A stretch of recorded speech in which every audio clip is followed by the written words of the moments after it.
And now you think you can take it from me? No. I will reforge Avalon.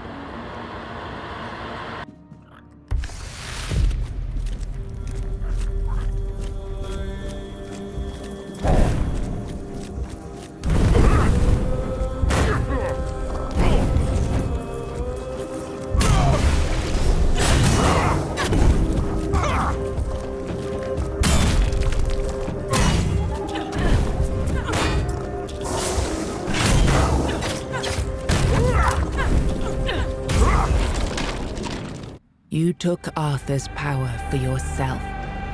Whatever drove you, need, ambition, or will alone, the strength of a king was now yours to command. Maybe you weren't ready. Maybe nobody ever is. But you decided to try. It's a heavy thing, trying to do right where others have failed. Still, you stepped forward, carrying the soul and every choice that brought you here. You ruled not as Arthur reborn, but as yourself, flawed, resolute, untested.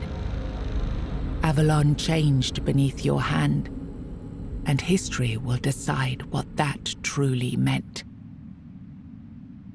With One Eye and Captain Brandon working side by side, the South found a peace it hadn't known in years. The roads stayed open, the fields were guarded, and the people finally felt safe. No longer bound to Camelot or the Knights of the Round Table, it became a land ruled by its own people on its own terms. Because of you, the men here remained and the Kuanact endured, not just as a place, but as a legacy of quiet defiance and hope. Lord Yvain was remembered as a hero who gathered the wise and set out in search of the Grail, while Kuanact stood as a peaceful haven amid the weirdness. You awakened the giants, only to command their end, leaving no power behind for either side to claim. Without their strength, the balance held, but the divide between Camelot and the Dal Rita remained, wide, bitter, and far from settled. Firgas was named the new Galahad the Loyal. With One Eye and Brandon unable to rally the Dal Rita of the Forlorn Swords, the South remained divided. Firgas prepared Camelot's forces to reclaim the region by strength, determined to restore unity through conquest if necessary. The captain led the South to independence, breaking all ties with Camelot. Under his rule, the Horns of the South flourished. Merchants, pilgrims, and adventurers returned to the roads, and prosperity once again reached the far corners of the land. One Eye ruled the South with the Horns of the South at his side. The Dal Rita, the Forlorn Swords, remained divided, leaving the South strong but isolated. Without wider unity, his rule endured for a time. The future beyond his leadership remained uncertain. Nianta left Kuanact with Yvain, and her fate remained unknown. Yet among the people she once served, tales of her devotion and courage endured, and her name was remembered with respect. Maggot left Kuanact alongside Yvain, surprising many who had long considered him harmless and weak. His fate remained unknown, but in time, the people spoke proudly of the last druid, claiming him as one of their own. Urfre left Kuanact alongside Yvain, despite concerns about his age. His fate remained unknown, but the people admired him for finding purpose at the end of his life, and spoke of him with lasting respect. Ailey turned to the merchants for support, and for a time the hospital prospered. But when they began charging patients for care, she walked away and opened her own small practice, refusing to serve profit over healing.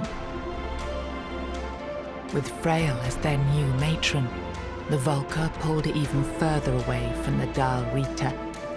Hidden among the snowy peaks, they focused on rebuilding their tribe and strengthening their numbers. The berserkers they had once been famed for became fewer and fewer, until all that was left was a fading name, half remembered and half feared. Ingrid turned away from the eternal sleep, choosing life over dreams.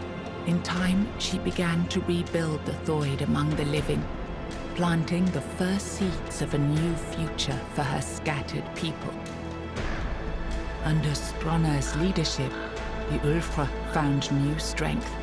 He rebuilt the tribe and reunited them with the rest of the Dal Rita, restoring their place among the tribes of the Forlorn Swords. Following Glerna's path, the Sven clung to the old ways, their faith sustained by the Stagfather's living presence within the unrealm of the Hunt. They turned inward, shunning outsiders, and deepened their devotion to the blood-stained rites of their ancestors. You chose to free the Fore-dwellers, but captivity had broken their minds. They turned on their savior and were slain. Without the song, the Stone Warden craft ended, and their legacy was lost with the death of the last of their order. After returning to Camelot, Killian lived quietly for a time. When he vanished, few asked questions. Unsettling rumors had always followed him, and most preferred not to remember. O Queen Cinnamon Sage never forgot the bond he shared with you. Proud of the path you chose, he built a small shop near your grave, and in quiet moments, still spoke to you as he once did. A friend loyal beyond the bounds of life.